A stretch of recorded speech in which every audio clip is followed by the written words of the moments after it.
this is an iHeart podcast. Guaranteed human. What if mind control is real? If you could control the behavior of anybody around you, what kind of life would you have? Can you hypnotically persuade someone to buy a car? When you look at your car, you're going to become overwhelmed with such good feelings. Can you hypnotize someone into sleeping with you? I gave her some suggestions to be sexually aroused. Can you get someone to join your cult? NLP was used on me to access my subconscious. Mind Games, a new podcast exploring NLP, aka Neuro-Linguistic Programming. Is it a self-help miracle, a shady hypnosis scam, or both? Listen to Mind Games on the iHeartRadio app, Apple Podcasts, or wherever you get your podcasts. You can scroll the headlines all day and still feel empty. I'm Ben Higgins, and If You Can Hear Me is where culture meets the soul. Honest conversations about identity, loss, purpose, peace, faith, and everything in between. Celebrities, thinkers, everyday people, some have answers, most are still figuring it out. And if you've ever felt like there has to be more to the story, this show is for you. Listen to If You Can Hear Me on the iHeartRadio app, Apple Podcasts, or wherever you get your podcasts. This is Special Agent Regal, Special Agent Bradley Hall. In 2018, the FBI took down a ring of spies working for China's Ministry of State Security, one of the most mysterious intelligence agencies in the world. The Sixth Bureau podcast is a story of the inner workings of the MSS and how one man's ambition and mistakes opened its vault of secrets. Listen to The Sixth Bureau on the iHeartRadio app, Apple Podcasts, or wherever you get your podcasts. Hi, it's Jill Winterstein, host of the Spirit Daughter podcast, where we talk about astrology, natal charts, and how to step into your most vibrant life. And today I'm talking with my dear friend, Krista Williams. It can change you in the best way possible. Dance with the change, dance with the breakdowns. The embodiment of Pisces intuition with Capricorn power moves. So I'm like delusionally proud of my chart. Listen to the Spirit Daughter podcast starting on February 24th on the iHeartRadio app, Apple Podcasts, or wherever you listen to your podcasts. Behind the Bastards is the podcast you're listening to right now. I'm Robert Evans, the host. We talk about bad people, tell you all about them. And today, my guest, Matt Lieb, who is a comedian and also mein Liebling. Yes. Yeah. That's cute. Your name is Matt Lieb, mein Liebling, kind of. Yeah. Kinda, Lieb is German for love, you know? Mm-hmm. So it's like, some people call me Maddie Love. Maddie Love. Oh, that's wonderful. Big Papa L. Yeah, Big Papa L. Like, these are all, like, I would like people to... No one's actually done it yet, but if you want to call me Maddie Love, Big Papa L, the Love Maddie, whatever you want, just, fucking call me nice names. That's what this podcast is. This is the show where I say nice things about a random guest.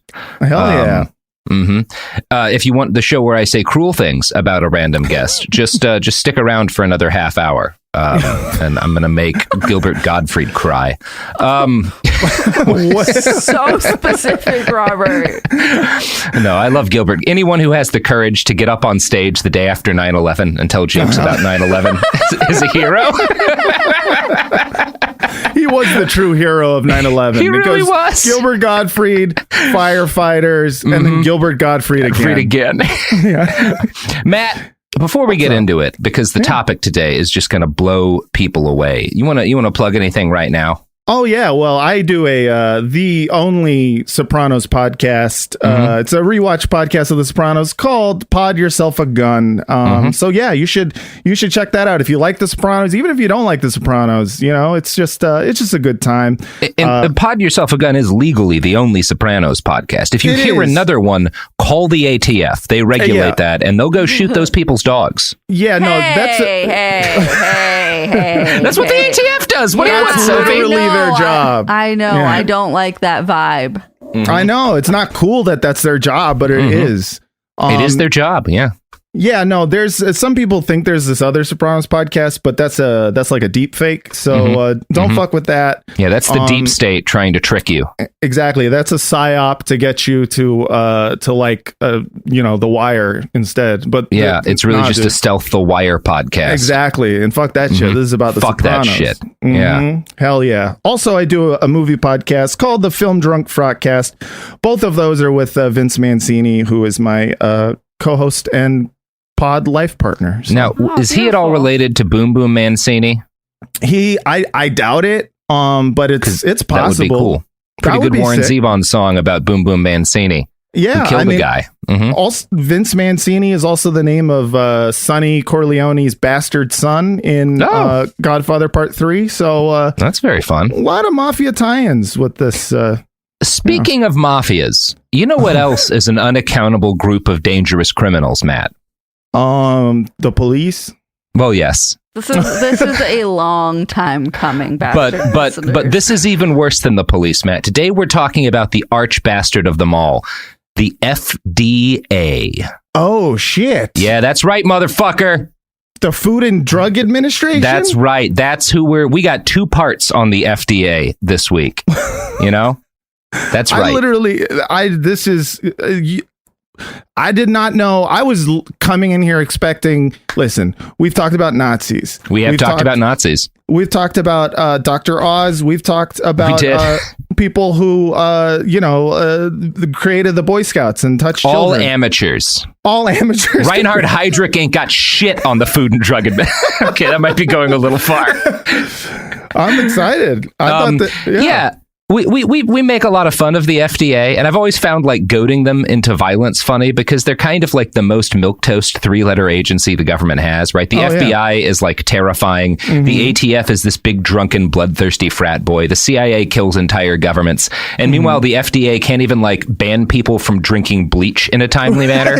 Like it takes years to be like, we probably shouldn't let people give their kids bleach water. Yeah, they just do press conferences where like, stop. Yeah, guys, this is bad for you. Oh, just a school marm.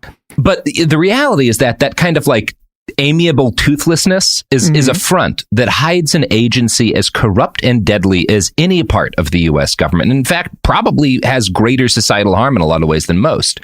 Our friends at the FDA may have a body count that might shock you.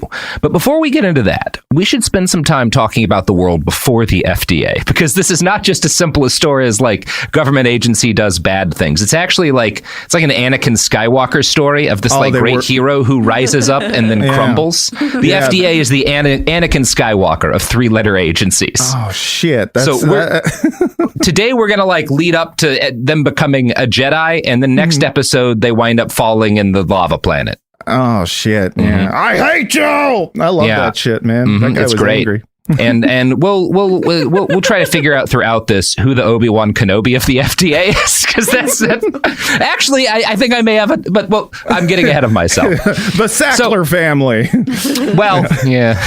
Once upon a time, people foraged, trapped, and hunted for food, generally in that order of like amount of calories gained. Right. We developed methods of preservation over time.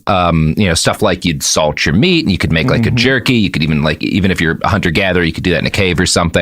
Right. You would smoke certain things, and as time went on, more foods, we got better at preserving stuff, and we also got better at like trading. And so more foods began to travel greater and greater distances. But the extent to which most foods could actually go geographically was very limited, right? You couldn't take mangoes from one place to a place like 1,000 miles away, 800, 900 years ago very well. You could take like the seeds maybe, and you could grow them, but like mangoes don't last all that long. Yeah, they go bad real fast. So a lot of stuff like that's why some of this stuff became like so prized, because if you could manage to get it to like the emperor or something, it was a gift that was really valuable, because you couldn't get stuff to travel nearly as far as you can today, which meant that like back for most of human civilization, people ate pretty locally by default, right? There was trade in like spices and stuff that keeps well, but like most food was grown or whatever, hunted, trapped, whatever, pretty close to where you lived. When the Napoleonic Wars kicked off in the early 1800s, our boy Nappy offered a bounty to any inventor who could figure out a cheap, quick, and effective way to preserve food in quantity, right? Because you still have this problem in the 1800s of like, We can kind of salt meat. We can bake these like shitty, really hard biscuits, hardtack and stuff that like will keep for a while. But like most stuff doesn't keep well. And like scurvy's a problem. Vitamin deficiencies are a problem. Because if you're like on the march, or if you're usually not on the march, but like you're posted up and fortified in like the winter, it's like, well, how do you get everyone? Maybe you don't have a lot of food available in the winter. So either you're going to be like foraging from the local area or stealing from people, or you have a lot of famines caused because an army will camp out suddenly and they'll take all the food in the surrounding area. Yeah.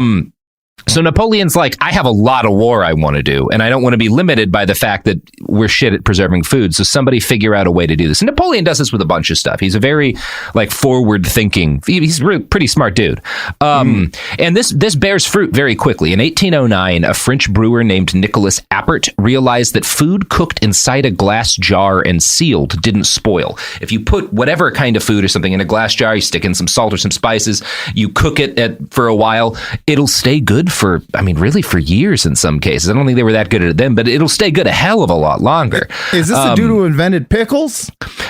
Not quite, but this is the guy who started the process of inventing canning. And the French state was unable to master the art of canning in quantity, right? They figure out that this works, but it's like figuring out how to make the seals right and how to get, like, it's a process. We're not as good at glass then as we are now. So like having glass that can stand, because you have to like, I do a lot of canning now. A good friend of mine taught me how, and you have to like basically boil a can with food in it for like 20-30 minutes, you know? So it, like the glass, it takes a while to make glass that can reliably stand up to that. Even today, some of it's going to break. Yeah. So it's a process. I totally relate to that every time I try to can. You know, I just can't. As a fellow canner, I get it, dude. It's hard. It's hard. It's hard to do if you're like trying to make an army's worth of food and preserve it. So they figure out that this works. But it doesn't really get, the French government doesn't get good at it in time for Napoleon to stop, to like not lose his wars, right? And it would have helped, like the whole Russian campaign, having like good canned and tinned food might have really helped out, you know? That really would have could have been a game changer. That could have been a game changer, man. But you know, fuck, that's too bad. But obviously, like now that the basic idea is understood, the process gets more and more developed over kind of the early to mid 1800s, and it spreads all throughout Europe. As soon as other nations realize this is possible, a lot of resources get developed into like canning and then tinning food. The Portuguese are like the best at tinning. In fact, if you wind up in like Lisbon ever, which is a beautiful city, the airport has like these stores that are just hundreds of different kinds of weird canned foods, like stuff you've never seen canned, because that's like Portugal's motherfucking thing is canning, particularly like seafood. They're the most proud of just canning different fucking weird. This is just canned dirt. Canners. Yeah, we just put some dirt in a can. We just put some dirt in it. It's just, we can put nobody can stop us. We can pretty much put anything in a can, dude. Yeah. And these developments in canning and tinning are a huge part of why because the biggest wave of European colonization is the 1800s, right? That's like when stuff really starts to go huge outside of like, you know, North and Central America, and like the scramble for Africa and stuff, and a lot of like the colonialism in Asia starts happening in this period. And canned and tinned food is a big part of what makes that possible. It's a big part of like why these guys we've talked about on the show, these explorers in Africa and whatnot, for like Leopold, are able to do what they're able to do because they're able to take, you know, a lot of what they need with them and keep it in the jungle heat. So cans aided like global colonialism? Oh, absolutely. Yeah, it's hugely important. Being able to like reliably have the nutrition you need and take it for a significant period of time. That's very important. I never even considered that. Damn. Yeah. So Nicholas Appert had stumbled upon canning, but he didn't really know at the time what he was doing. And today we call the process that he kind of helped to discover pasteurization. And this is, again, heating a liquid to 120 to 140 degrees for about 20 minutes. Pasteur, the guy that the pasteurization comes from, actually like figured out what pasteurization was and like scientifically what was going on. And he did this in the 1850s while he was actually trying to preserve wine. So 1850s, Blaise Pasteur discovers pasteurization, which people already kind of knew about, but he's like the guy who figures out scientifically what's going on. And slapped his name on it. And slapped his fucking name on it. That's right. Oh, yeah. But he's just trying to preserve wine. It takes another 20 years before a German chemist figures out that the same process could work on milk, which at the time was filled with salmonella and tuberculosis. We will talk a lot about how fucked up milk was in the end. That's like half of this episode. Milk was a fucking nightmare back in the day. Like, I don't give a shit, like, however much you like Lovecraft, cosmic horror, nothing is scarier than milk in the 1870s. Why did people drink it if it was like That's Russian a great roulette? question, Matt, because it sounds like a nightmare. Everything was just so gross back then. Yeah. They're like, listen, 1 out of 4 of these main courses is going to kill you anyways. Might as well add some milk to it. Yeah. So the Germans figure out that you can pasteurize milk in like the 1870s. And obviously milk's not the only thing you can pasteurize, but that's when that gets figured out. But pasteurized milk doesn't really hit the U.S. in quantity until the 30s. So there's like a 60-year period where we can, but we aren't. And this is the story of why. So in 1899, Harvard microbiologist Theobald Smith discovered salmonella, which obviously had existed for a long time and been killing people for a long time. But he figures out like why people are dying from milk. And he suggests like, hey, we should pasteurize this stuff. The Germans have figured it out. It's very easy. You just have to heat this shit up for a while. Yeah. And there's this immediate panic by the American Pediatric Society, who as soon as this guy is like, we should be pasteurizing our milk, they're like, heated milk will give babies scurvy. It robs it of nutrients. Don't do it. Was there like a reason? Like, why would they give a shit? Or are they just in the pocket of big raw milk? You hear it a bunch, like that, like cooking vegetables, steaming vegetables, you lose some. I'm sure you do lose some nutrients. I don't think it's enough to have any meaningful impact on diet. And I think it's that kind of thing where like, yeah, it's fine. Like maybe there's a little less nutrition, but there's also no salmonella. Yeah, and that's salmonella. Probably a bigger problem for the baby. That's the best trade-off. Babies are notoriously vulnerable to dying. Yeah. That's what everybody says about them. They're so easy to kill. Oh my God. Don't even Every time I get see me a baby, started I'm like, on it. easy, dude. Easy. If I wanted to, I could kill like many babies in a row. I don't, because I'm not a monster, but I could do it. But it's good to know. It's good to know, you know? Sometimes I just like walk past a park and go like, I could take you all if I needed to, you know, if I needed to. If the chips were down. Yeah. Anyway. So there's this immediate like backlash against pasteurization, which is mainly due to like the expense. It's going to cost money to do this. They're going to have to retool the milk producers. You'd have to retool your whole production line to allow for pasteurization. Now, obviously, pasteurization would also allow milk to last a lot longer. You can keep it good for a shitload longer if you pasteurize it. So a logical person might say like, hey, yeah, you're going to spend more money retooling your production lines, but you'll get to keep your milk for longer and it'll all work out in the end. But the milk companies are just like, no, it's going to cost us money. Like, fuck that shit. We don't want to stop having our cow juice dumped into a bottle that a guy then sneezes a mouthful of chewing tobacco into before half-assedly sealing and leaving in the hot sun. So they resisted pasteurization, but they were really open to better ways to preserve milk. They just wanted it to be cheaper than pasteurization was going to be. In 1896, Dr. John Hurdy, a former professor from Purdue, formally endorsed the use of formaldehyde as a good food preservative. Now, that sounds like we're going to say some like quack doctor shit. It's actually not that fucked up. A whole lot of foods you eat every day contain formaldehyde. There's formaldehyde in pears and apples and like all crustaceans that we eat, in mushrooms. They've all got some amount of formaldehyde in them. It's fine. It exists because it preserves things. Like generally when you're looking at like fruits that last longer on the shelf, it's because there's some formaldehyde in them. We're not shooting them into that. It's just like a thing that occurs in nature. So Dr. Hurdy realizes this and he's like, well, clearly, even though like this stuff can be toxic in quantity, tiny amounts of it can be fine. And so he proposed using a very small amount, 2 drops of formalin. And formalin is like 40% formaldehyde, 60% water. So just 2 drops of very diluted formaldehyde per pint of milk. So that's his suggestion. If we put in a tiny amount, it'll make the milk keep a lot longer and it won't be toxic. It'll still have. Will it still have salmonella though? I mean, yeah. I mean, potentially, yes. It does not cure the salmonella part. Now, that said, like, the longer you leave it out, the more risk of a lot of bad things happening. Sure. So it does make it a lot safer. But so he's like, hey, a tiny amount of formaldehyde can help your milk last longer on the shelf. The milk producers, big businesses, all they hear is, oh, there's a way to make our product last longer, and we should just pour as much of the shit in there as we possibly can, right? Yes. And to talk about how this went, I'm going to quote Deborah Blum, who is like the fucking expert on specifically this shit, writing for Smithsonian Magazine. Quote, so dairymen began increasing the dose of formaldehyde, seeking to keep their product fresh for as long as possible. Chemical companies came up with new formaldehyde mixtures with innocuous names such as Iceline or Preservaline. The latter was said to keep formaldehyde.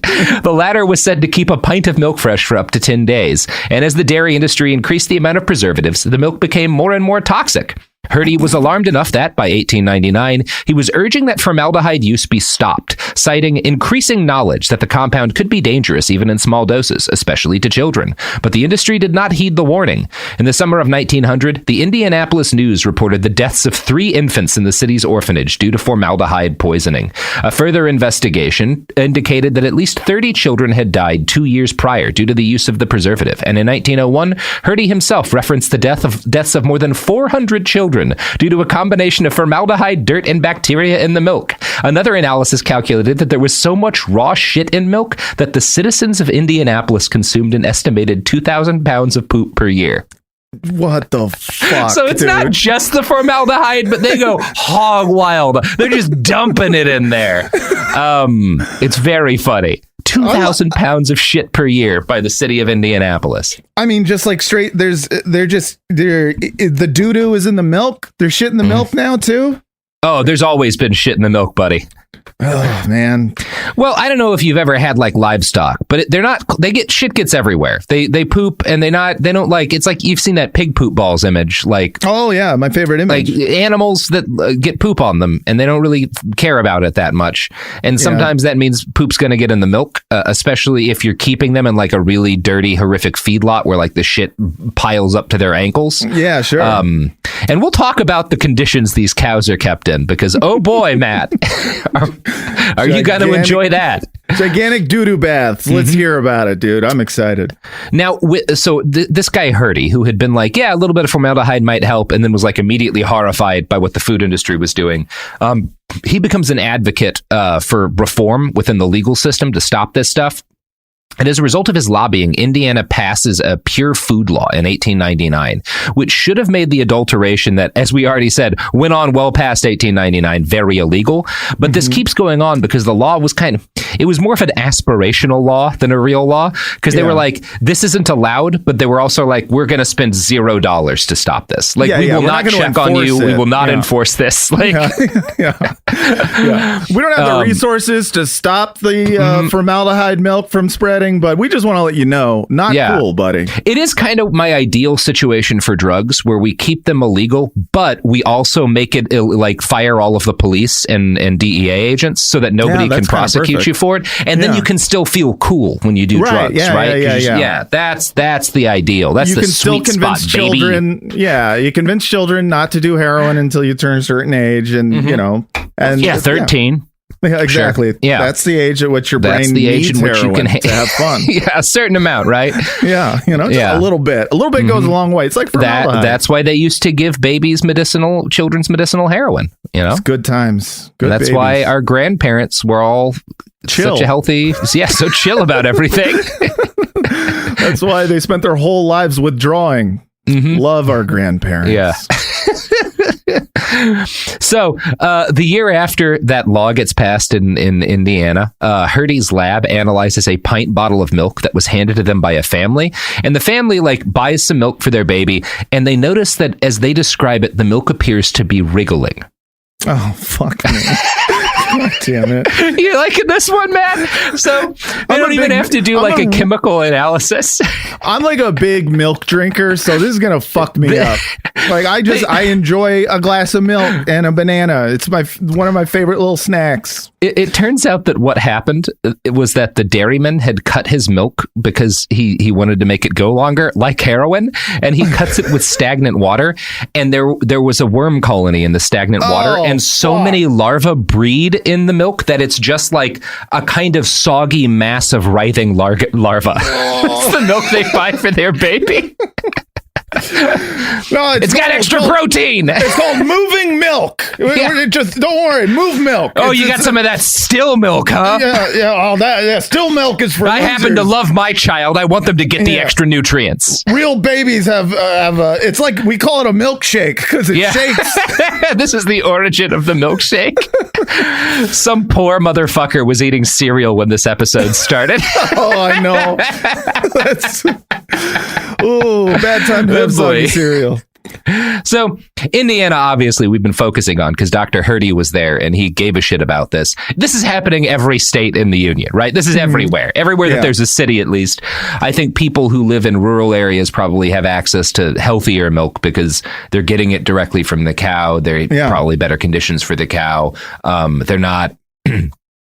buying it from somebody who's going to mix in the pond water filled with shit. It's the city milk that's just filled with amoebas and death. And thus the milk that the most people are drinking is fucking poison milk. Now, in the 1880s, one group of researchers had analyzed, like this is happening all over the U.S., and in New Jersey, there's a case from the 1880s where these researchers analyzed random samples of milk, and they found what they described as liquefying colonies of bacteria in numbers so great that they gave up counting. Like they're just like, this isn't even worth it. Like a lot. This isn't milk. This is just bacteria. This is pure bacteria. Yeah, they have eaten all the milk. There's none left for the babies. Yeah. Fuck. And in all of these cases, this is, again, happening everywhere. And the reason everywhere is that there's no such thing as health standards, really. A couple of states like Indiana have tried to pass laws. There's usually no enforcement. And in most places, there's just no laws about what you can do. And a lot of like where the adulterants and like the poisonous stuff gets in is when the milk dealers cut their shit with various chemicals. Now, and this is kind of like, drug dealers today will cut like cocaine with a little bit of baby powder or fentanyl. Yeah. And the fentanyl answer for milk, usually, well, I'll say the baby powder, like the least harmful way generally to cut it was that they would add water. And the standard ratio was 1 pint of water for every quart of milk. Now, they also skimmed the cream off the top of the milk, right? Because they're trying to make as much money as possible. So they don't want you getting extra cream. They're going to use that to like make something else and sell it to you. But when you skim the cream off your milk and then water it down by like half, it doesn't look like milk. It's this kind of like pale blue, weird looking beverage because it's not really milk anymore. Yeah. So dairymen is that why they call it skim milk? Yeah, I guess. Yeah, I mean I never thought about that. Because they skim the cream off it. Yeah, that is that is literally why they call it skim milk. And I guess you could call this the origin of skim milk, but they're not saying it is. They're hiding it. So they have to, in order to hide it, they have to adulterate it so it looks right. So for the color, because it's this kind of pale blue color, they pour in plaster of Paris and chalk. So that's good. Yeah.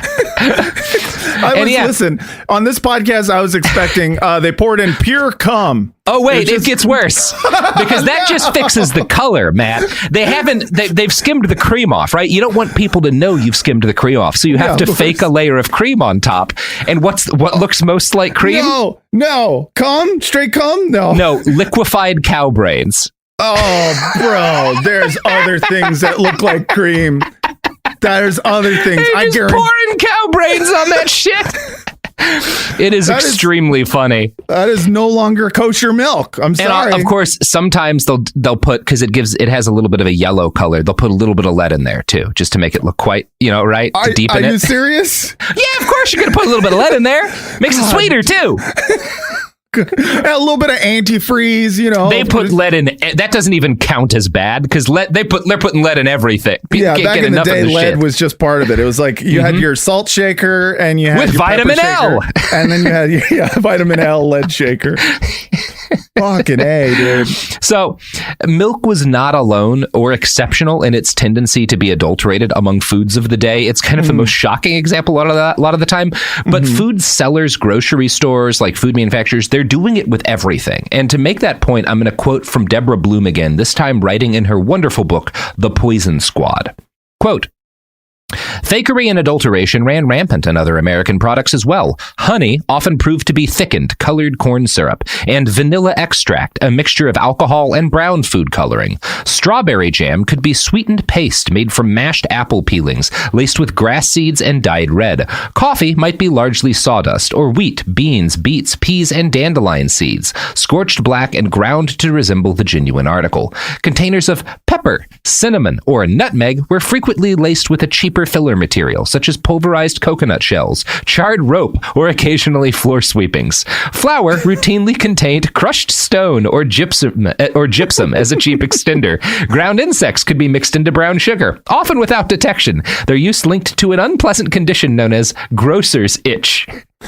Oh, well, we've all had a little bit of grocer's itch. A little bit of that grocer's itch, right? Because you're eating too many bugs in your bread. I made a bunch of chocolate chip cookies, and now I got grocer's itch from the bugs.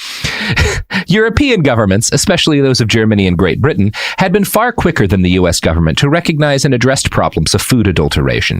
In 1820, a pioneering book by chemist Frederick Accum, titled A Treatise on Adulterations of Food and Culinary Poisons, had aroused widespread public outrage when it was published in London. Accum minced no words. Our pickles are made green by copper, our vinegar rendered sharp by sulfuric acid, our cream composed of rice powder or arrowroot and bad milk, our comfits mixed of sugar, starch, and clay, and colored with preparations of copper and lead, our ketchup often formed of the dregs of distilled vinegar, with a decoction of the outer green husk of walnuts, and seasoned with allspice, he wrote. They had allspice back then? Oh yeah, they conquered the world for allspice. They did 3 or 4 genocides just to get their hands on allspice. Get their delicious That's Mrs. not an Dash. Exaggeration. Yeah. And it gets worse with the candy industry. Confectioners often turned to poisonous metallic elements and compounds. Green came from arsenic or copper, yellow from lead chromate, cheerful rose and pink tones from red lead. In 1830, an editorial in The Lancet, the British medical journal, complained that millions of children are thus daily dosed with lethal substances. But the practice has continued, largely due to business pressures on would-be government regulators. By mid-century, though, casualties were starting to mount in Britain. In 1847, 3 English children fell seriously ill after eating birthday cake decorated with arsenic-tinted green leaves. 5 years later, 2 London brothers died after eating a cake whose frosting contained both arsenic and copper. In an 1854 report, London physician Arthur Hassel tracked 40 cases of child poisoning caused by penny candies. 3 years later, 21 people in Bradford, Yorkshire, died after consuming candy accidentally laced with deadly arsenic trioxide.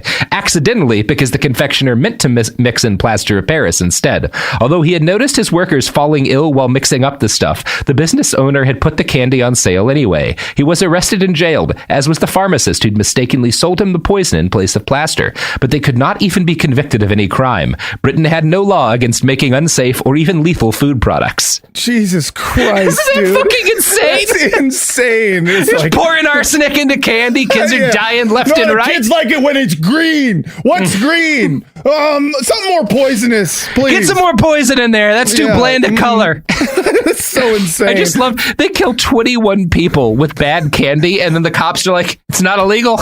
You can put as much poison in candy as you want. It's not actually in the rule book. You're allowed to do this. There's nothing in the rules that says candy can't be arsenic. Yeah. Listen, if you write a law that says I can't poison children for profit, I'll gladly abide by it.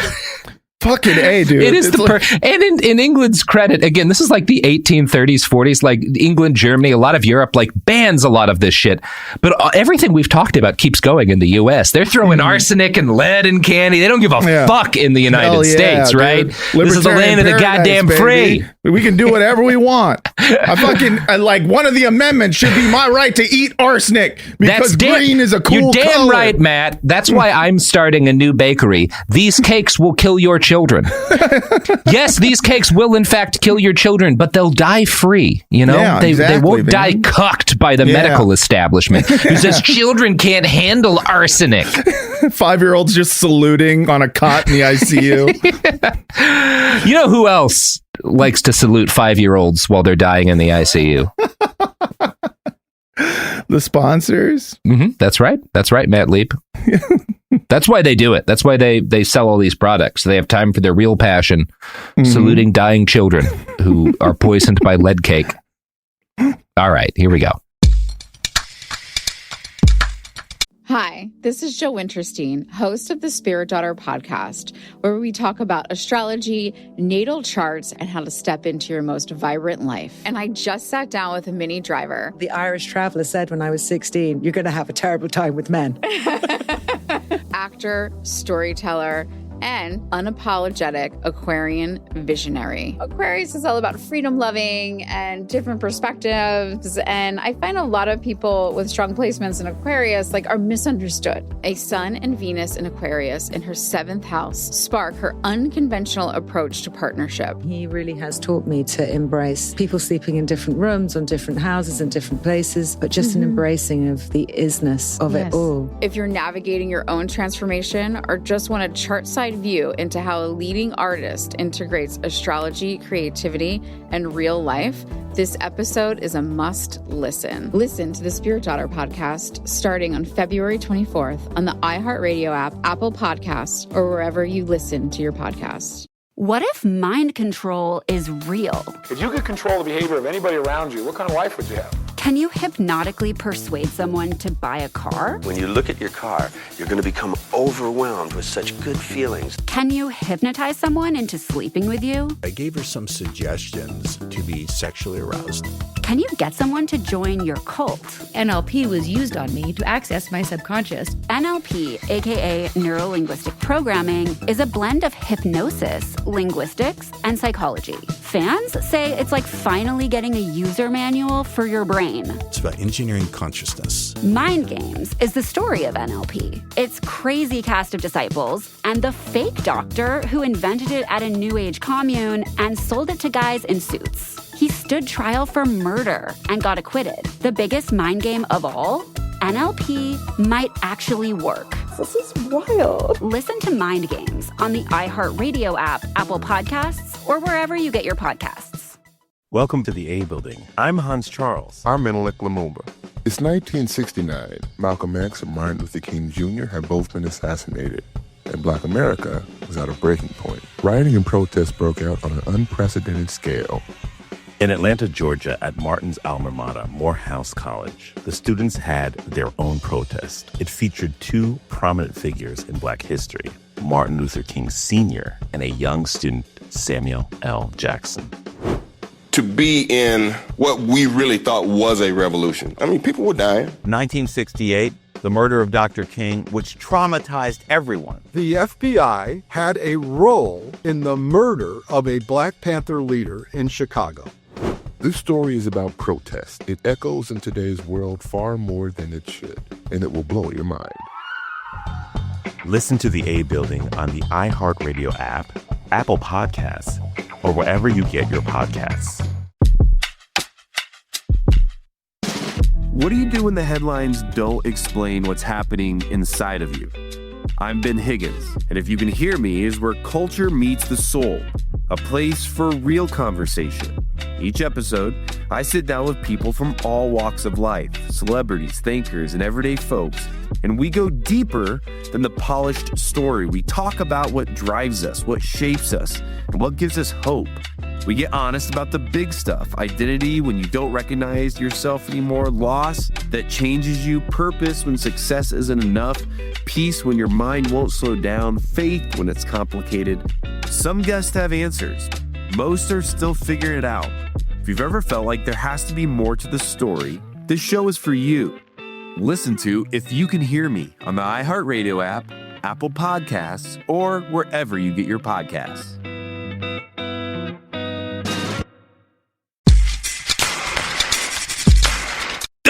We're back. Back. So, In the United States, for basically the whole 1800s, every attempt to impose any kind of like national food safety standards is all these attempts are opposed vigorously by the big businesses who made a lot of money selling lead candy and formaldehyde milk. For example, Massachusetts lawyer George Thorndike Engel gave a big speech in 1879 to the American Social Science Public Health Association, where he read through a list of commercially sold foods that had been found to include parasites and brands of butter and cheese that had been found to be nothing but processed animal fat. Engel accused food producers of being a threat to both rich and poor and compared them to pirates, robbing people of their good health. Engel mailed copies of his speech to newspapers around the country, which forced American Grocer, a major trade publication, to take aim at him as a sensationalist, doing a disservice to consumers, although they did concede that it was bad when milk and candy killed children. Yeah. So like, look, it's bad that kids keep dying, but this guy's not like out. This guy's out of his mind. This guy is biased, all right? And listen, I have grocer's itch. Who doesn't? Okay. Look, we all wish kids would stop dying, but at what cost? That's what we, the people putting lead in your children's food, ask.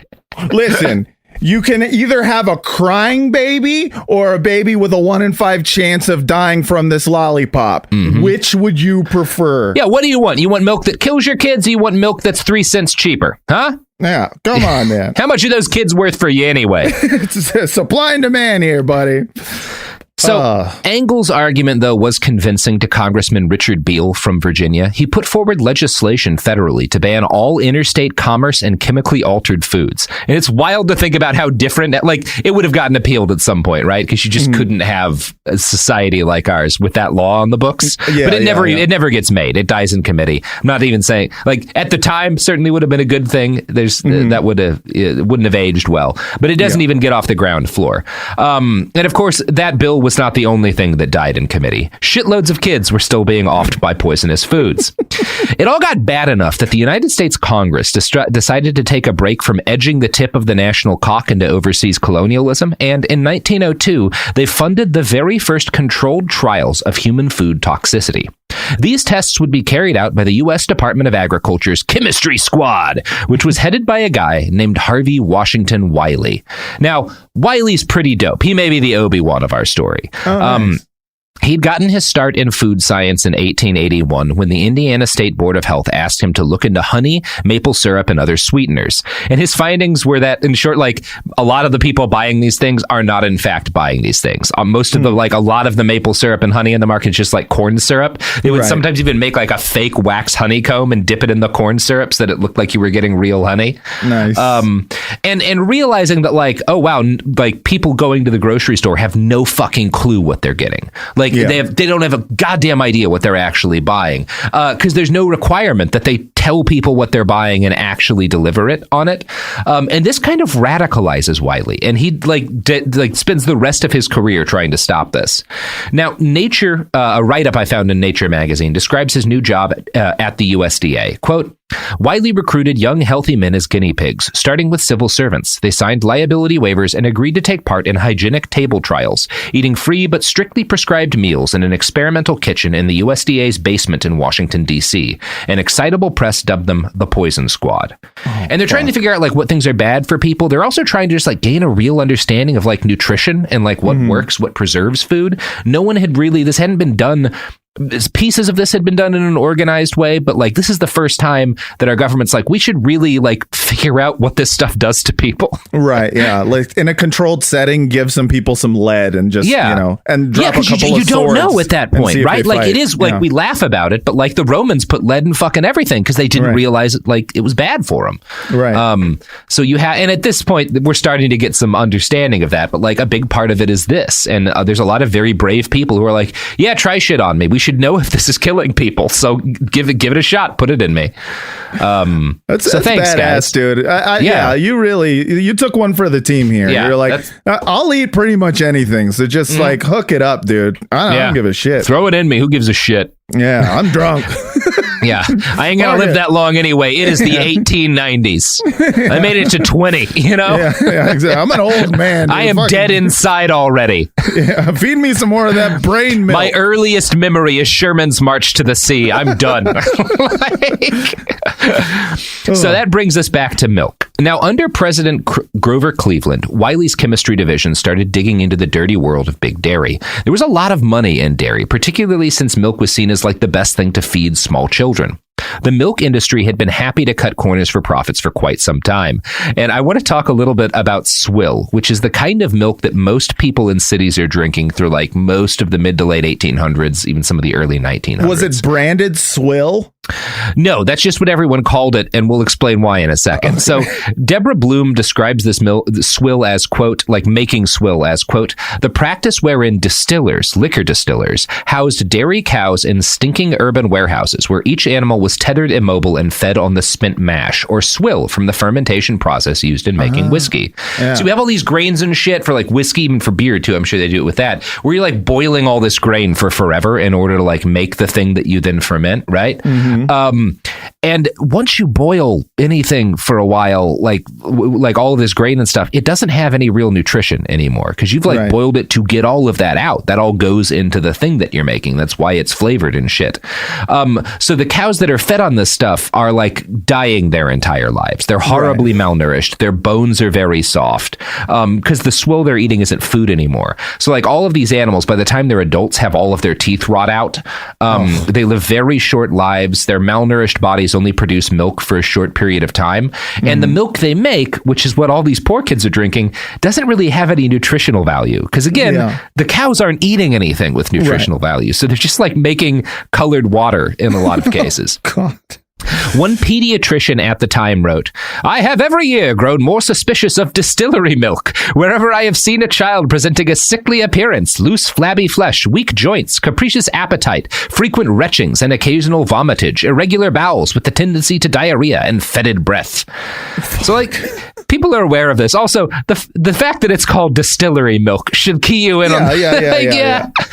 I don't want to go to the same place for my bourbon and my milk. Yeah, exactly. It's like, oh, we sell cocaine. Oh, we also sell fair trade coffee. It's like, I don't think both I don't think that's fair trade. Yeah, I don't think. I mean, I'm sure it was a fair trade for somebody. Someone got a good end of the deal for sure. Yeah, our sponsors, the Sinaloa cartel folk, pretty good about that trade. Oh, man. So, the swill milk industry was eventually reformed, but that industry just yielded to the formaldehyde doping that we've already covered. Mm-hmm. By 1904, formaldehyde milk had spread to New Jersey, where one doctor blamed a surge in child deaths on the substance. In New York City, 20,000 deaths of children under 2 per year were blamed on poisoned milk. Formaldehyde wasn't even 20,000 kids a year in New York City dying from bad milk. Yeah, like that's fucking wild. That is so many dead children. That is an insane amount of. It's like at some point you have to go like, wouldn't this like in like just shooting them like would kill less? I mean, it just leads me to believe that this was a time. It's like, oh yeah, a lot of children die. Some of it's milk poisoning. Some of it is from the slide that's made of razor blades that we have at every park. Like that's an insane we're strapping kids to the streetcars to act as mirrors. Like we have all sorts of ways of killing kids. It is New York in 1902, and we're just like using their bodies as chimney sweeps. I mean, they die. Mm-hmm. They for sure die. Yeah. They're very easy to kill. So yeah, and formaldehyde was not even necessarily the biggest threat in milk. Most of the deaths due to poisoned milk in New York, particularly in like 1902, are probably as the result of a typhus epidemic that gets spread through tainted milk, because that's a big cause of typhus outbreaks like milk. Yeah. Now, Wiley and Hurley were among the learned advocates who urged the government to take action. Everywhere they looked, Americans were being tricked into consuming things that weren't food, and of course a shitload of babies were dying.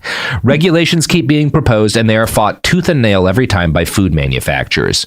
So by the time the early 1900s roll around, a handful of journalists set themselves to the task of like exposing what's happening here, often with the direct help of guys from the chemical division. So like these reporters are kind of working with Wiley and his men, and one of these journalists is Henry Irving Dodge, who adopted poisoned milk as his cause in 1904. Deborah Blum writes, Dodge had learned from a friend in the U.S. Senate that manufacturers were prepared to spend more than $250,000 to defeat any regulations and had already made major contributions to the campaigns of senators considered friendly to the cause. No wonder the proposed food legislation was going nowhere, he wrote. The Senate does not indulge in bawling opposition to the bill. Oh no, its weapons are much more effective and more deadly. It lets the bill die. The American government, he concluded, would rather protect wealthy business interests than protect the American people. I mean, not a thing people today would understand. No. Thank God that's changed. Yeah. I mean, we can all be grateful for that. But no, I mean, like $200,000 to $250,000, which is like $4 or $5 billion. Exactly. Like to fight just boil the milk. Yeah, just boil the goddamn. It's not hard. Milk. You are putting so much money into not boiling the milk. That's ridiculous. It is not like we're asking a lot. It's literally the least you could do with the milk. Hey, maybe we don't need to have 20,000 babies a year die in New York City. I will pay any amount of money to keep fire away from my milk. Mm-hmm. It's fucking amazing. Jesus so obviously, Christ. This is an outrage and should really piss people off. But the American people, as is often the case, had a lot going on right around this time. And while there were isolated eruptions of outrage when like a tainted meat tin would kill some soldiers, this happens around the time of the Spanish-American War. A bunch of soldiers get sick from like bad meat, or like whenever a spoiled milk batch would kill a whole kindergarten worth of kids. There's there's outrage in bursts and spurts, but it's very decentralized and scattered. And because of this, the massive meat packing and dairy industry, these huge corporations and like conglomerates that have formed around this stuff, are able to bribe and bully their way out of any kind of real regulations. One of the things that actually changes this, that like really is a huge factor, is a book called The Jungle by Upton Sinclair, which I'm sure most people are at least broadly familiar with. Upton went undercover for months in a Chicago meatpacking neighborhood, and his vivid recollections of what he saw there were first published in serial form via a socialist magazine named Appeal to Reason. When it was republished as a book in 1906, huge numbers of Americans were confronted with scenes like this, and I'm going to read from Upton Sinclair's The Jungle. There were cattle which had been fed on whiskey malt, the refuse of the breweries, and had become what the men called steerly, which means covered in boils. It was a nasty job killing these, for when you plunged your knife into them, they would burst and splatter foul-smelling stuff onto your face. And when a man's sleeves were smeared with blood, his hands steeped in it, how was he ever to wipe his face or to clear his eyes so that he could see?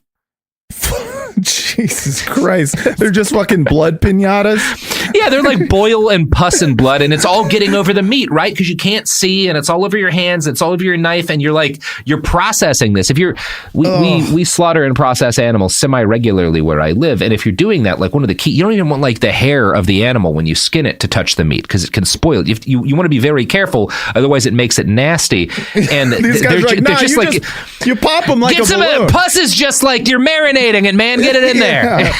No, just more nutrients. It's more nutrients. Don't worry about the smell. It's got a lot of vitamin P. It's good stuff. So Sinclair had meant to reveal to people that the work in stockyards and meatpacking facilities was unconscionably inhumane, both to the humans working there and to the animals, right? He was upset about like the treatment of all of the living things in this nightmare system. Yeah. That's not what America really cares about. The real impact that The Jungle has on public opinion is that it scares people about how fucking filthy their food is. Right. Sinclair later said, quote, "I aimed at the public's heart and by accident I hit it in the stomach." Honestly, I'd like to pretend like I'm any better, but no, I'm not. Like fucking, I didn't stop eating chicken nuggets until someone showed me the pink goo that it's made out of. And even then, love goo. I lasted a year, and then I was like, nah, I could eat the goo. And then I went back to chicken nuggets. So yeah, someone figure out how I can just get the raw goo. I'd like to just have that as a shake in the morning. Yeah, like a just Go-Gurt. Suck down some pink goo. Yeah, Go-Gurt. Leave it out in the sun a little bit so it gets good and aged. What? So I like when it's thick. Thick green. Matt, pink goo in my mouth. You know what? I think if I just mix that 50-50 with bourbon, that would be all the nutrients I need. That's that's my Soylent. We call it Googurt. That's your Soylent. That's a performance beverage, Sophie. Yeah, exactly. In the morning, you throw a couple of shots of espresso in there too. You're good to go. I'm doing keto, and then you branded it, and I went, okay. That's how you get that keto body. That's true. The brand immediately makes it fun. You're just like, all right, I'll eat it. That's going to be my new Soylent. Sophie, find us a sponsor who will make my meat coffee bourbon shakes and sell them as a performance beverage. You know who these are good for is truckers. It'll get you the right amount of drunk, awake, and vomiting to really do those long haul drives. You can get it all done in one go. Literally one mouth movement. In, out, immediately. And look, schools waste a lot of time cooking food. My meat slurry bourbon beverage. Everything a child needs. All done. To both be nutrified and to keep quiet. Because there's a lot of bourbon. Their little bodies can't handle that much, you know? We call it sleepy time shake meat. It's very good.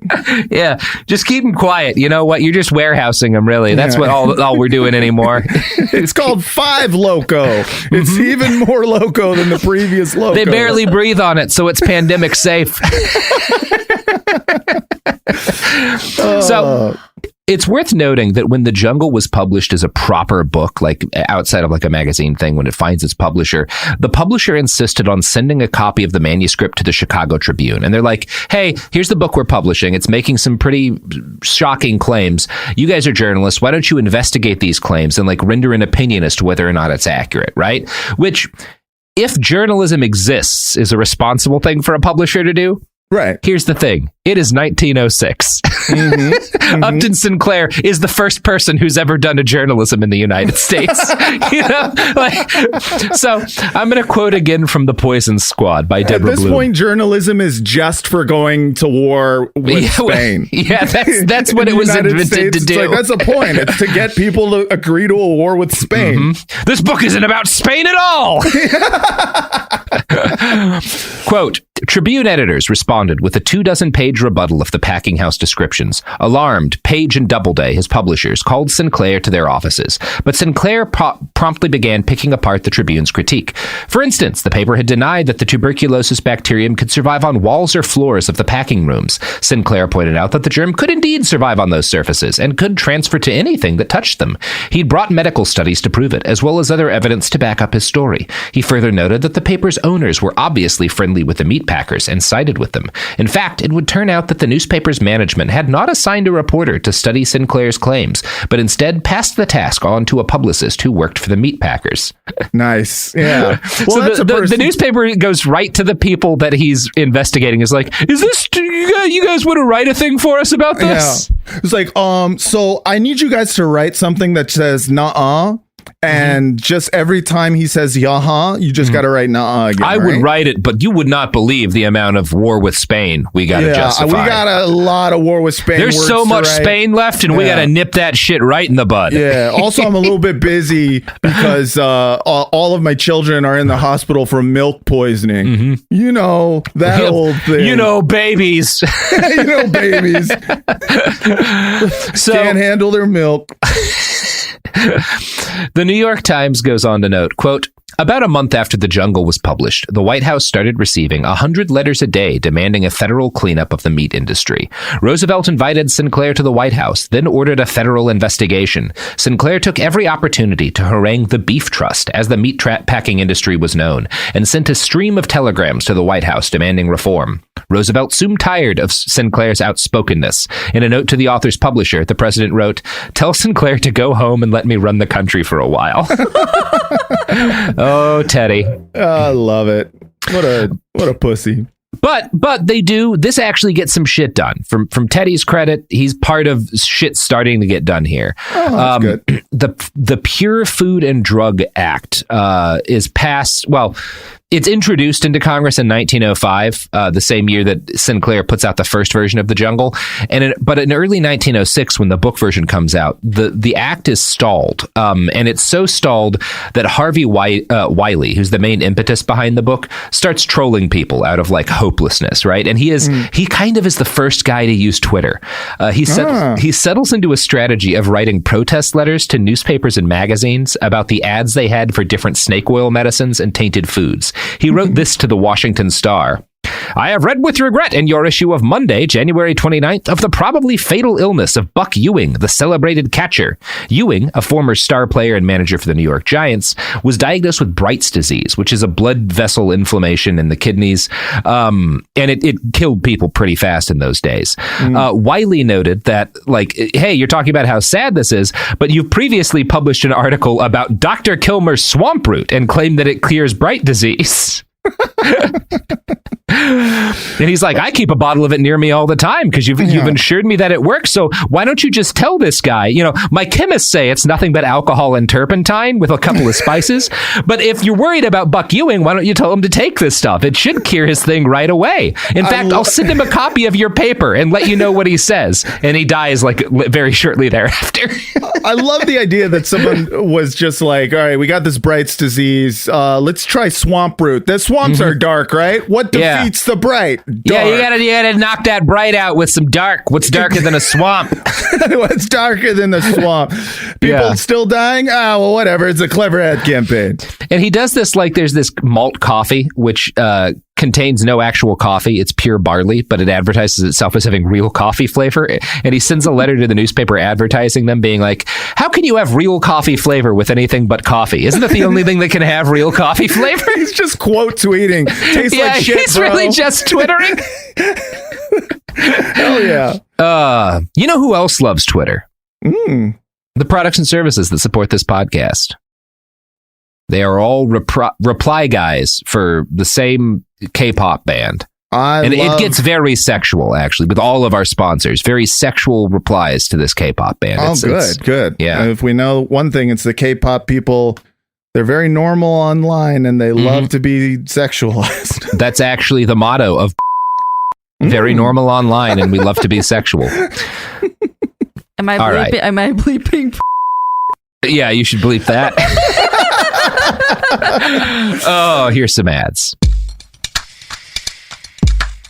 Hi, this is Joe Winterstein, host of the Spirit Daughter podcast, where we talk about astrology, natal charts, and how to step into your most vibrant life. And I just sat down with a Mini Driver. The Irish traveler said when I was 16, you're going to have a terrible time with men. Actor, storyteller, and unapologetic Aquarian visionary. Aquarius is all about freedom-loving and different perspectives, and I find a lot of people with strong placements in Aquarius are misunderstood. A Sun and Venus in Aquarius in her 7th house spark her unconventional approach to partnership. He really has taught me to embrace people sleeping in different rooms, on different houses, in different places, but just an embracing of the isness of it all. If you're navigating your own transformation or just want a chart-side view into how a leading artist integrates astrology, creativity, and real life, this episode is a must listen. Listen to the Spirit Daughter podcast starting on February 24th on the iHeartRadio app, Apple Podcasts, or wherever you listen to your podcasts. What if mind control is real? If you could control the behavior of anybody around you, what kind of life would you have? Can you hypnotically persuade someone to buy a car? When you look at your car, you're going to become overwhelmed with such good feelings. Can you hypnotize someone into sleeping with you? I gave her some suggestions to be sexually aroused.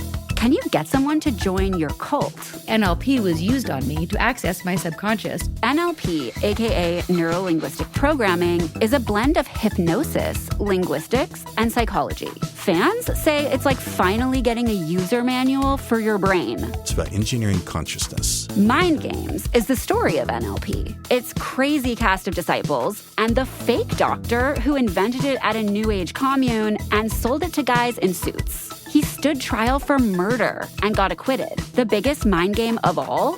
NLP might actually work. This is wild. Listen to Mind Games on the iHeartRadio app, Apple Podcasts, or wherever you get your podcasts. Welcome to the A Building. I'm Hans Charles. I'm Menelik Lumumba. It's 1969. Malcolm X and Martin Luther King Jr. had both been assassinated, and Black America was at a breaking point. Rioting and protests broke out on an unprecedented scale.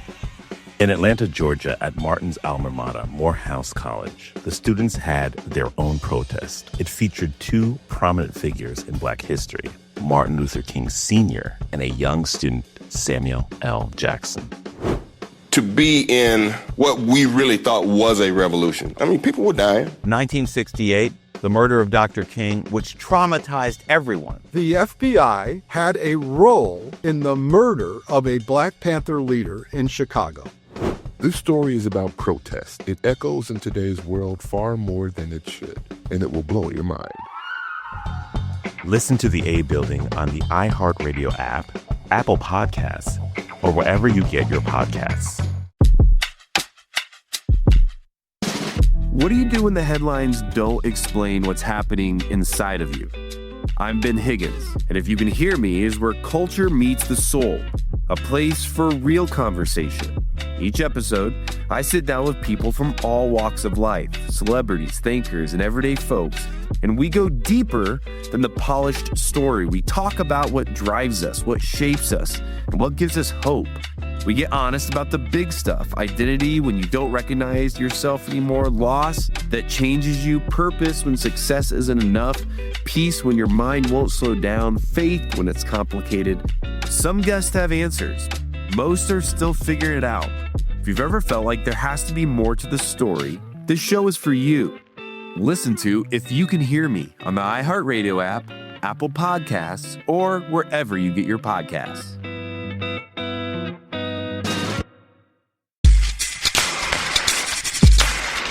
We're back. So, while he was hectoring sketchy newspaper owners in print, Wiley and his Poison Squad had gathered together the sum of their years of study into America's endless variety of shit foods. And this is like while they're trying to pass this act, because they put all this information together to try to like convince Congress we should do something. Yeah. We gotta stop eating poison and poo. Yeah, we really got to deal with all of these dead babies. Yeah, so, like fucking step one of a society. No more eating the poison poo. Yeah, no more eating the poop milk. Step two, please. Maybe less worm milk. Not none. Just less. So this passage from Deborah Blum's book sums up the case that Wiley and his scientists made to Congress. For every food product, the chemistry division could point to a trick involved in its manufacture. Doctors continued to worry over reports of grocer's itch, a side effect of the deceptive process of grinding up insects and passing the result off as brown sugar. Sometimes live lice survived the process. Beer, which most consumers imagined to be derived from malted barley and hops, was often made from a cheaper ferment of rice or even corn grits. So-called aged whiskey was often still routinely rectified alcohol, diluted and colored brown. As Wiley had found 20 years earlier at Purdue, corn syrup was widely still used as the basis for fake versions of honey and maple syrup. Many manufacturers argued that they had to fake products to stay competitive. Detroit canner Walter Williams of Williams Brothers described the making of his Highland strawberry preserves. The jam was, he said, 45% sugar, 35% corn syrup, 15% apple juice made from discarded apple skins, some scraps of apple skin and cores, and usually one or two pieces of strawberry. The strawberries cost him, he added. Many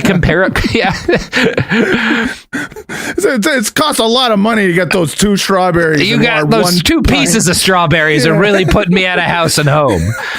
Many comparably priced preserves were just glucose, apple juice, and red dye and Timothy seed added to simulate strawberry seeds. If we could sell pure goods, I would be pleased, Williams insisted. I believe they should be labeled, showing their ingredients and showing the quality of the goods. But as there was no law setting such standards, and as he had to compete with less scrupulous canners, there was no way for him to stay in business unless he cut costs to match. Wiley testified that about 5% of all foods were routinely adulterated, with the number being much higher, up to 90% in categories such as coffee, spices, and food products made for selling to the poor.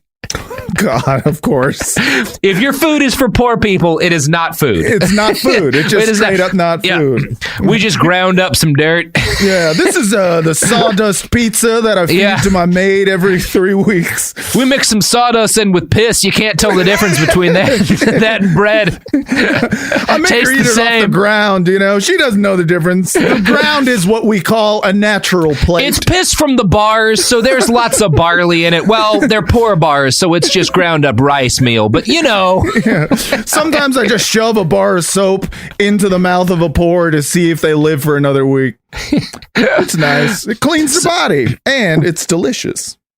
So Wiley's solution to all of this horror is the Pure Food and Drug Act, and it's hard to see this as anything unreasonable, but the grocery, meatpacking, and canning companies threatened by the bill had to find a way to make it unreasonable. In the time-honored tradition of shady rich bastards, they decided to smear Wiley. Since his data was impeccable, they went after him for hating freedom. Dudley and Company, yeah, baby, that's how you do it. Yes, America. That's how you do America. That's how you do it, man. Our freedom to feed poor people sawdust. It's extremely funny. Dudley and Co. Canned Goods used the Grocery World magazine to publish editorials attacking Wiley as the nation's janitor, which it's hard to make that seem. He wants to clean things up. Yeah.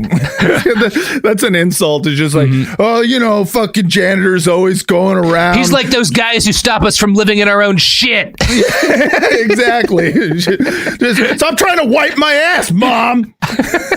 I like it like this. The idea is that he was a busybody, policing the American stomach and again attacking freedom. During one industry event where Wiley meets with food company representatives, he's accused in person by the owner of a cannery for wanting to be dictator of the food industry. Oh, Mr. Stalin trying to stop us from putting sawdust in the bread and piss in the whiskey. Fucking Stalin over here was just like, oh, I don't like when children die from poisoned milk. Fuck he doesn't you. want. Look at this motherfucker. What does he think he is? The czar trying to stop kids from dying from milk? Oh, man. Yeah, Much of this is amazing because, like, it just.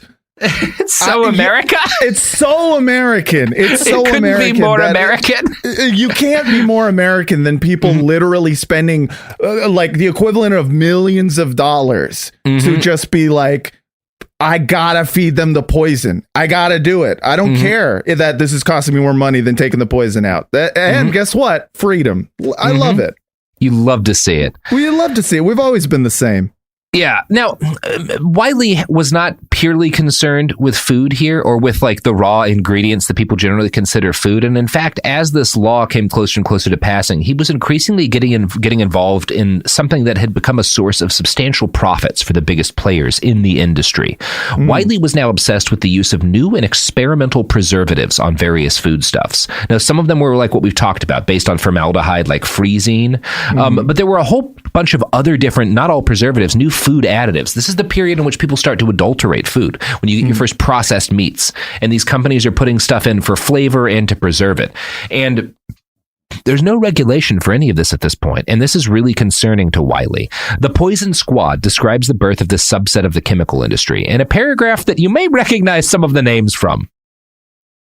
In addition to preservatives, companies developed synthetic compounds to make food production cheaper. The sweetener saccharin, discovered in 1879 at Johns Hopkins University, cost far less than sugar and quickly replaced it as a cost-saving alternative. Flavoring agents such as laboratory-brewed citric acid or peppermint extracts could now be used in drinks and other products instead of fresh lemon juice or mint, again saving costs and again crowding the farmer out of the supply chain. The pioneering industrial chemist Charles Pfizer, who had founded his New York pharmaceutical company in 1849, now also produced borax, boric acid, cream of tartar, and citric acid for use in food and drink. They loved putting borax in shit. Like, borax doses so high it would kill people. It was great. Chicago's Joseph Bauer, whose liquid carbonic company produced the pressurized gas used in the fizzing drinks of soda fountains, had become so interested in artificial sweeteners that in 1901, he had invested in a new business in St. Louis, the Monsanto Chemical Company, to produce saccharin in large quantities. Saccharin production had also launched the Hayden Chemical Chemical Works of New York City in 1900, although that company also branched into the preservative market, producing salicylic acid, formaldehyde, and sodium benzoate for use in food and drinks. The food and drink market also attracted Herbert Henry Dow, founder at age 31 of the Dow Chemical Company in Midlands, Michigan. Dow had been a chemistry student at the Case Institute of Technology in Cleveland, Ohio. Yeah, he creates Dow Chemical Company in 1897. So yeah, all of these guys, this is where they get their start, like shooting shit into food. And wow. Wiley's not wanting to, like, not saying we should ban all this. He's not some sort of like hippie fanatic, but he's like, we should know what these, number one, people need to know if these are in their food, right? Like, you should have to tell people. I'm not going to say you can't put citric acid or sodium benzoate in food, but people should know, right? Like, we should be doing that. And also, we should figure out if this stuff, like the food, the people putting this in food should be showing that it's not harmful. Like, they should be funding research to make, which, as we'll talk about, becomes problematic, right? But it is a good idea that, like, well, we can't just start shooting this stuff into food. We should know what it does, right? Now, the people who are, and there's a lot of scientists who are like, no, like, we don't need to be doing this. Like, the preservatives stop the food from spoiling. Do we need to study what else they do? We know how bad spoiled meat is. And they do have a point in this period where it's like, well, we know this shit's killing so many kids a year. Like, do we care if they get sick 40 years later? Right? Yeah, like, right. Which is like 40 years. That's the entire lifespan of a human. They'll be fine. Yeah, it's like you got to take the good with the bad here. I understand a little bit of it where they're just like, hey, listen, they're not getting the foodborne illnesses.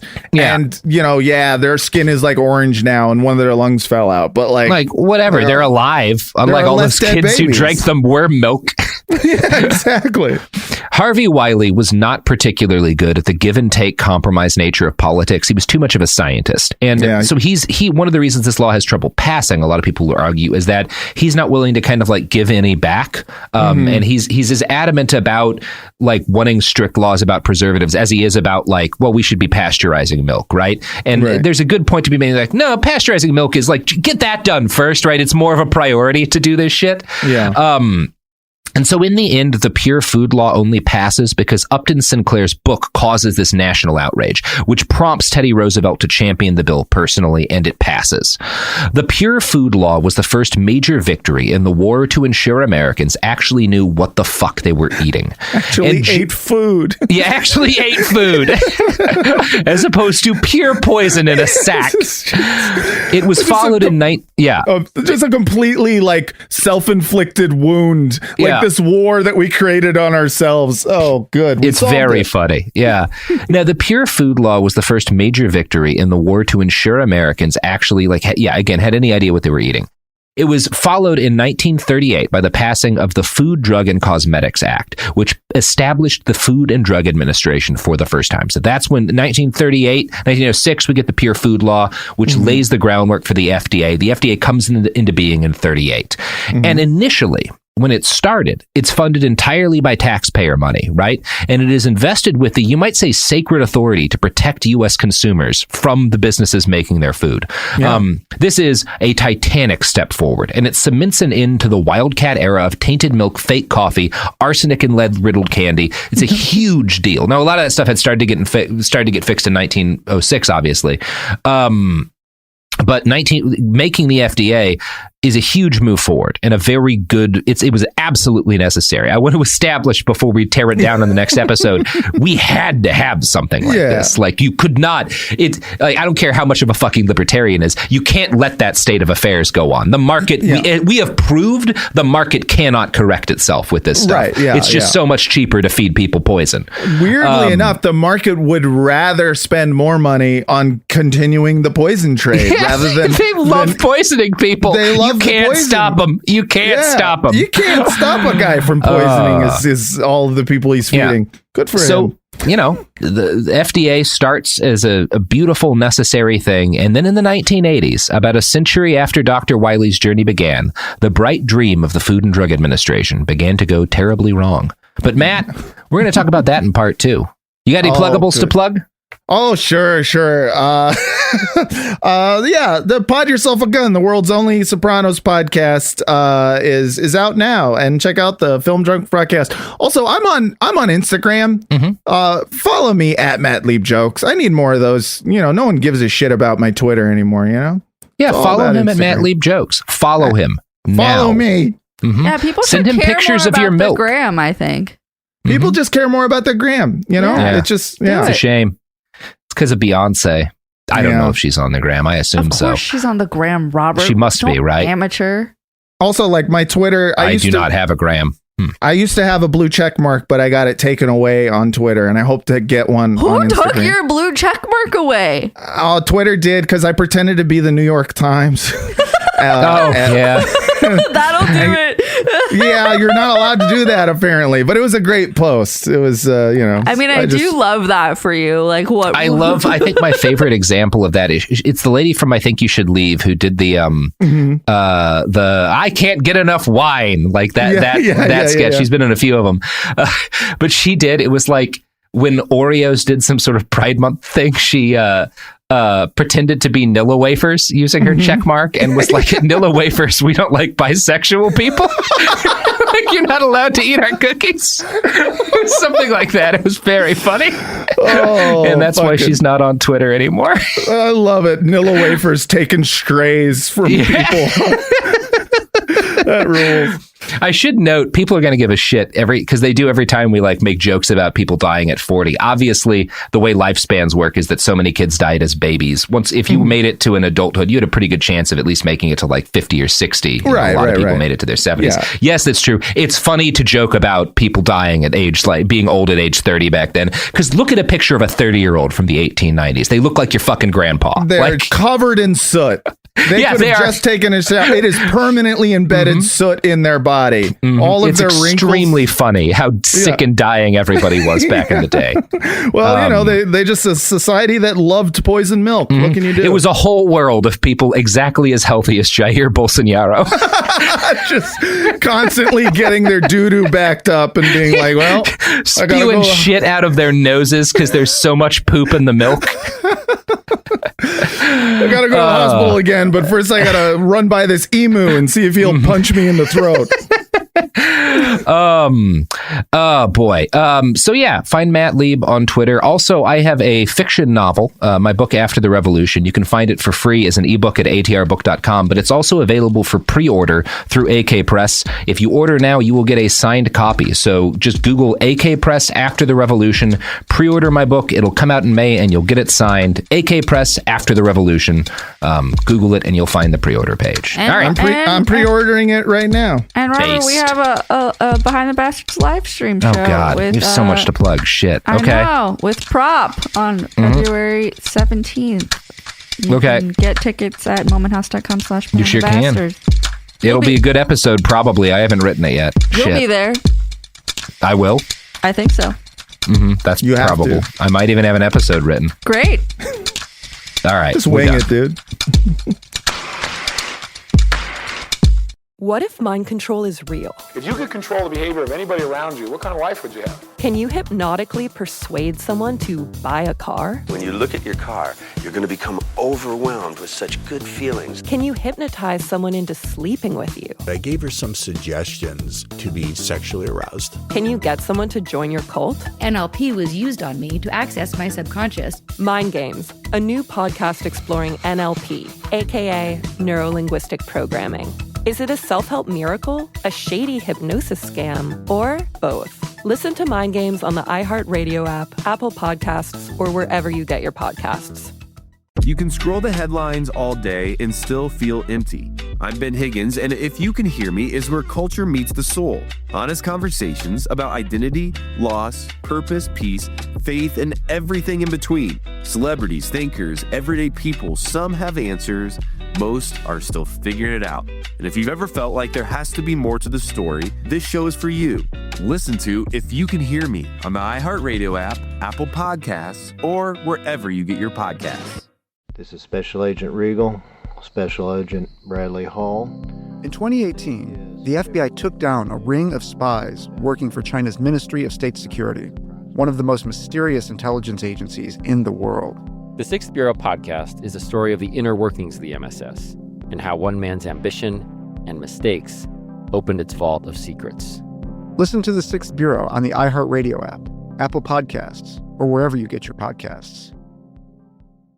Hi, It's Jill Winterstein, host of the Spirit Daughter podcast, where we talk about astrology, natal charts, and how to step into your most vibrant life. And today I'm talking with my dear friend, Krista Williams. It can change you in the best way possible. Dance with the change, dance with the breakdowns. The embodiment of Pisces intuition with Capricorn power moves. So I'm like delusionally proud of my chart. Listen to the Spirit Daughter podcast starting on February 24th on the iHeartRadio app, Apple Podcasts, or wherever you listen to your podcasts. This is an iHeart podcast. Guaranteed Human.